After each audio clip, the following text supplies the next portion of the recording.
கர்த்தருடைய பரிசு நாமத்திற்கு ஸ்தோத்திரம் உண்டாவதாக. இன்றைய ஜீவ வார்த்தை நிகழ்ச்சியை கேட்டுக்கொண்டிருக்கும் அனைவரையும் கர்த்தருடைய பரிசு நாமத்தினால் வாழ்த்துகிறேன், ஆசீர்வதிக்கிறேன்.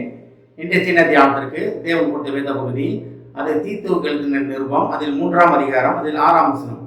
தீத்து 3:6. தமது கிருபையினாலே நாம் நீதிமான்களாக்கப்பட்டு நித்திய ஜீவன் உண்டாகும் என்ற நம்பிக்கையின்படி சுதந்திராகத்தக்க.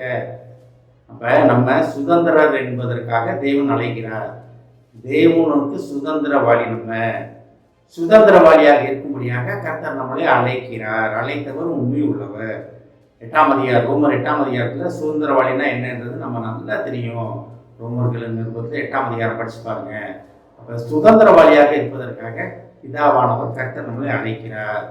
அந்த நிலைமையை நம்ம உண்மையிலே போனோம்னா இயேசு கிறிஸ்து நமக்கு மூத்த சகோதரர் என்ற நிலைமைக்கு நம்ம வருவோம். அவர் பிதாவாகவும் இருக்கிறார், சகோதரனாக இருக்கிறார், ஆவியானவராக இருக்கிறார், மூன்றில் ஒன்றாக இருக்கிறார். அதை நம்ம புரிந்து கொள்ள வேண்டும். நம்ம தனித்தனி ஆட்கள் தான், தனித்தனியான ஒருவராக சேர்ந்து இருக்கிறார்கள் அவங்க. அதை நம்ம புரிந்து கொள்ள வேண்டும். அப்ப இந்த வசனம் எப்படி ஆரம்பிக்குது பாருங்க. தமது கிருபையினாலே நான் நீதிமான்களாக்கப்பட்டு. சுயநீதியை பற்றி இது சொல்லப்படவே இல்லை. வேதத்துல சொல்லப்படுகிற நீதிமான்கள் எல்லாமே பார்த்தீங்கன்னா தேவ நீதியால் நிரப்பப்பட்டவங்க தான் சொல்லப்படுகிறது. தன் சுயநீதியை பற்றி சொல்லப்படவில்லை. யோபு இருந்தார், சுயநீதியில் இருந்தார். அதனால தான் தன் காலத்தில் வாழ்ந்தவொடனே நீதிமானும் சன்மார்க்கமாக படிக்கிறாரு. சன்மார்க்கம்னா என்ன? சுயநீதியில் வாழ்வது. தேவனை நம்புறவங்க தான் இல்லைன்னு இல்லை, தேவனை விசுவாசிக்கிறவங்க தான். ஆனால் சுயநீதியில் ரொம்ப வாழ்ந்தவர் ஒரு மனிதர் அவர். ஆனால் தான் தேவன் அவர்கிட்ட சொல்கிறாரு இல்லைன்ட்டு. அந்த கடைசி பகுதியெல்லாம் படிச்சிங்கன்னா அது தெரியும். நம்ம 30ஆம் அதிகாரத்துக்கு மேலே யோகில் படிச்சிங்கன்னா தேவன் அவருடன் பேசுவதையும் நம்ம பார்க்கலாம். நீ எந்த இடத்துல இருந்த, உன் நீதி என்ன ஆச்சு அப்படின்ட்டு. அப்போ நமது கிருபையினாலே நாம் நீதிமான்களாக்கப்பட்டிருக்கிறோம். அப்போ நீதிமான்களாக்கப்படுவதுன்னா எப்படி? தேவ கிருபை நமக்கு வேண்டும். தேவ கிருபை நமக்கு எப்படி கிடைக்கும்? அந்த தினமும் அவர் சமூகத்தில் அமர்ந்திருக்கும் பொழுது தேவன் கிருபை உள்ளவர் தான். எல்லாருமே கிருபை உள்ளவர் தான், உண்மைதான். வேதம் உண்மையிலே படிக்கிறோம். எல்லா கிருபை உள்ள மனிதர்கள் தான் நம்ம. தேவ கிருபை இல்லாட்டி நம்மளை இருக்கவே முடியாது. கிருபை இல்லாட்டி நம்ம நிற்பதும் ஆகாமல் இருப்பதும் உங்களுடைய சுத்த கிருபைன்னு வேதத்தில் படிக்கிறோம். அதுதான் உண்மை.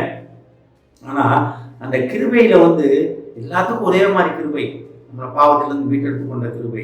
ஆனால் ஒரு சிலவங்களை பார்த்தீங்கன்னா ரொம்ப அருமையாக இருப்பாங்க. ஒரு சிலவங்களை பார்த்தீங்கன்னா பயங்கர ஊழியம் பண்ணிட்டு இருப்பாங்க. ஒரு சிலவங்க பார்த்தீங்கன்னா சாதாரண நாமில கிறிஸ்தவர்களாக இருப்பாங்க. ஏன்னா அந்த கிருபையை சரியாக பயன்படுத்தி கொள்ள நமக்கு தெரிய வேண்டும். தேவ கிருபையை சரியாக பயன்படுத்தி கொள்ள தெரிய வேண்டும்.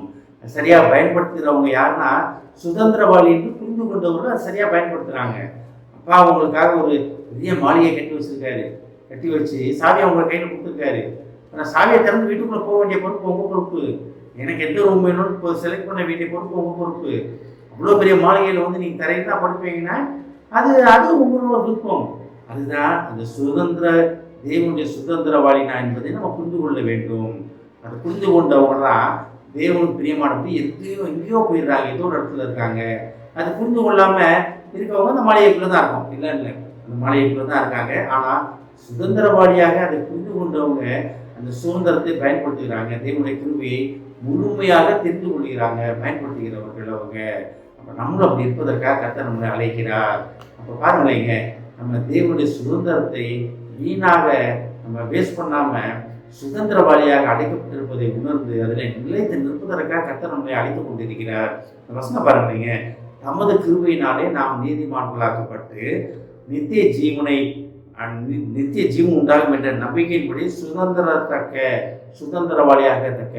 அப்போ அவர் கிருபையில தான் நம்ம நீதிமான்களாக்கப்பட்டு இருக்கிறோம். நித்திய ஜீவன் எப்படி கிடைக்கும்? அவர் கிருபையினால் தான் கிடைக்கும். அதெல்லாம் எப்படி பெற்றுக்கொள்ள முடியும்? நம்ம முழுமையாக பெற்றுக்கொள்ள எப்படி முடியும்னா, நான் தேவனுடைய சுதந்திரவாளி அந்த நிலையில நிலைத்து நிற்கும் பொழுது நித்திய ஜீவன் உண்டாகும் என்ற நம்பிக்கையின்படி சுதந்திரவாளியாகத்தக்க அவர் கிருபையெல்லாம் நீதிமான்களாக்கப்பட்டிருக்கிறோம். அந்த வசனத்தை லேசாக பிரித்து படித்தோம்னா என்ன அழகாக புரியுது பாருங்களீங்க. நித்திய ஜீவன் உண்டாகும் என்ற நம்பிக்கையின்படி சுதந்திரராகத்தக்க நமது கிருபையிலே நாம் நீதிமான்களாக்கப்பட்டிருக்கிறோம்.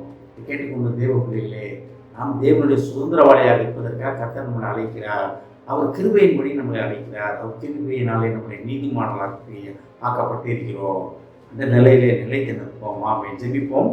எங்களை அதிகமாக நேசிக்கும் அன்பின் பரலோக பிதாவே, உமது கிருபையினாலே நாங்கள் நீதிமான்களாக்கப்பட்டு நீர் எங்களுக்கு வைத்திருக்கும் நித்திய ஜீவனை பெற்றுக்கொள்ளத்தக்கதாக சுதந்திரராக இருக்கும்படியாக நீர் எங்களை அழைப்பதற்கான நன்றியாக உமது சுதந்திரத்தை நாங்கள் கைவிடாதபடி உமது கிருபையால் நீதிமான்களாக்கப்பட்டு இந்த சுதந்திரவாளி என்னும் அழைப்பிலே நிலைத்து நிற்க அழைப்பதற்கான நன்றியாக